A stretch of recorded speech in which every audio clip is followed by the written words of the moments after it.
कैसे हैं आप सभी? आई होप अच्छे होंगे, राइट। चलिए मैं योगिता प्रजापति यूट्यूब चैनल पे आप सभी को स्वागत करती हूँ और आज मैं आपके लिए लेके एक्सरसाइज 7.2 का क्वेश्चन नंबर 5 जो कि छोटा सा है और इम्पोर्टेंट है बच्चों, तो प्लीज ध्यान समझिएगा और साथ ही लाइक शेयर करना मत भूलिएगा। ओके, आइए स्टार्ट करते हैं।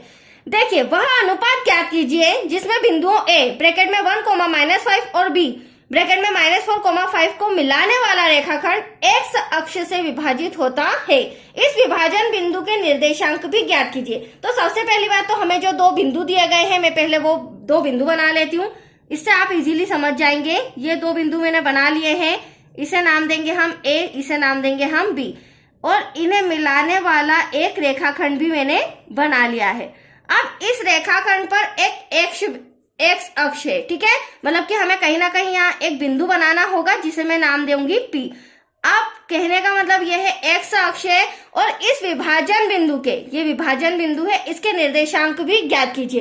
तो देखो, अगर एक्स अक्ष की बात होती है बच्चों तो y का मान हमेशा क्या होता है 0, और अगर y अक्ष की बात होती है तो x का मान क्या हो जाएगा 0। तो कहने का मतलब ये है कहने का मतलब ये है क्वेश्चन में कि इस विभाजन बिंदु के निर्देशांक ज्ञात कीजिए। तो निर्देशांक 0 तो आपको पता चल गया। अब निर्देशांक x को हमें फाइंड करना है, राइट, इसको हमें फाइंड करना है और साथ ही साथ AP और PB का अनुपात भी ज्ञात करना है। मतलब कि अनुपात यहां से यहां तक M1 को भी फाइंड करना है और अनुपात यहां से यहां तक M2 को भी फाइंड करना है कि किस रेशियो में ये डिवाइड है, राइट। अब A के निर्देशांक हमें दे रखे हैं 1, -5 और B के निर्देशांक दे रखे हैं -4, 5। अब सबसे पहले हम विभाजन सूत्र का उपयोग करेंगे, उसके बाद हम क्या निकालेंगे, पहले y और फिर x के निर्देशांक। तो चलिए सबसे पहले हम, चूंकि जो हमने लिखा है x अक्ष के लिए y निर्देशांक हमेशा 0 होता है, क्योंकि जो हमने यहाँ पर y के प्लेस पर 0 लिया है वो हमें लिखना होगा। और मैंने जस्ट अभी बताया, अगर क्वेश्चन में बच्चों y अक्ष का बोला जाएगा तो x का मान हमारा 0 हो जाएगा, राइट। इसीलिए वह बिंदु x, 0 है, राइट, x, 0 है। यहां तक कोई डाउट?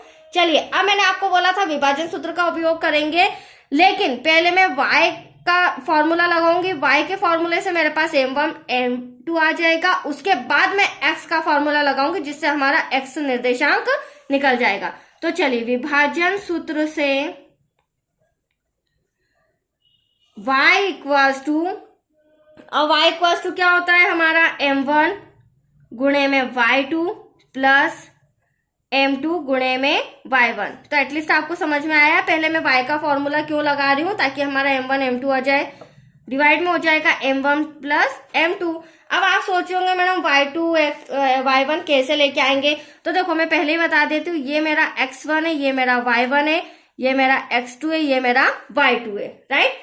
अब यहां से हम क्या ले लेंगे, y2 का फॉर्मूला है तो y2 की से रिलेटेड डिजिट ले लेते हैं। तो देखिए, y के प्लेस पर तो मैंने निर्देशांक क्या माना है हमने 0, जो कि हमेशा होता है, तो y के प्लेस पर 0 आ जाएगा। M1 तो हमें फाइंड करना है बच्चों, मल्टीप्लाई में y2 आप देख सकते हैं प्लस का 5 नजर आ रहा है, तो यहाँ पर क्या लिख दूं मैं, ब्रैकेट में 5 प्लस M2 हमें फाइंड करना है गुणे में y1 आप देख सकते हैं माइनस का 5 है, यहाँ पर आ जाएगा -5, डिवाइड में हो जाएगा M1 प्लस M2। अब इसके डिवाइड में कुछ नहीं है तो 1 क्रॉस मल्टीप्लीकेशन करके हम इसे सॉल्व करते हैं। अब देखो, M1 प्लस M2 का मल्टीप्लाई, क्योंकि डिवाइड का इधर आके मल्टीप्लाई में होगा, मल्टीप्लाई करेंगे तो एटलीस्ट इससे मल्टीप्लाई 0 में करेंगे तो क्या आंसर आएगा बच्चों, 0 ही आएगा। और इस पूरी डिजिट का 1 में करेंगे तो यही आएगा। तो यहाँ पर हम सॉल्व भी कर लेते हैं, 5 का M1 में करेंगे तो 5M1 आ जाएगा, प्लस माइनस यहां से यहां तक मल्टीप्लाई, तो यहां पर भी क्या आ जाएगा 5M2, राइट। अब आप देख सकते हैं ये जो माइनस का 5M2 है, इधर आके क्या हो जाएगा, प्लस का हो जाएगा। तो यहां पर मैं लिख लेती हूँ, प्लस का 5M2 इक्वल्स टू 5M1।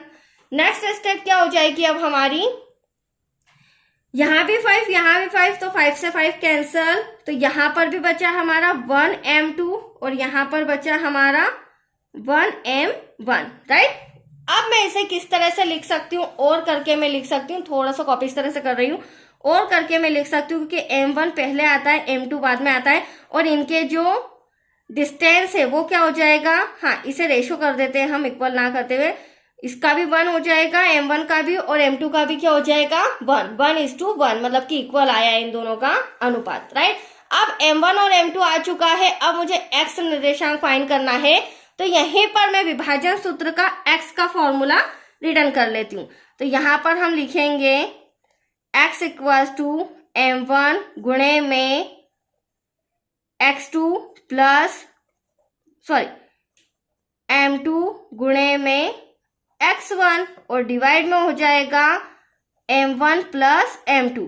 अब हमारे पास m1 m2 भी है और x2, और ये तो फॉर्मूले में दिख ही रहा है आपको, सम के अंदर x हमें फाइंड करना है, m1 अभी आपके सामने 1 आया, मल्टीप्लाई में x2 क्या हो जाएगा बच्चों, ये रहा -4, यहाँ पर लिख देती हूँ मैं -4, प्लस का साइन, m2 हमारा 1 आया है अभी आपके सामने, और x1 क्या है हमारा प्लस का 1, डिवाइड में 1 + 1 हो जाएगा। यहाँ तक कोई डाउट? चलिए आगे सॉल्व करते हैं। अब देखिएगा आप x equals to 4 1 = 4 but minus का प्लस 1 1 = 1, डिवाइड में 1 और 1 कितना हो जाएगा 2 हो जाएगा। x इक्वल्स टू 4 में से 1 क्या कितना बचा 3, बट बड़ी संख्या माइनस की है। तो अब आप देख सकते हैं x निर्देशांक हमारा आ चुका है। तो हमारे निर्देशांक क्या थे, यहाँ लिखेंगे लास्ट में आंसर, अतः निर्देशांक x, 0, तो x क्या आया है हमारा -3 डिवाइड में 2, और y निर्देशांक तो स्टार्टिंग में 0 आ चुका था। तो आया आपको समझ में, x निर्देशांक भी आ चुका है, और ये जो अनुपात था m1 और m2 भी फाइंड हो चुका है। ओके बच्चों, थैंक यू।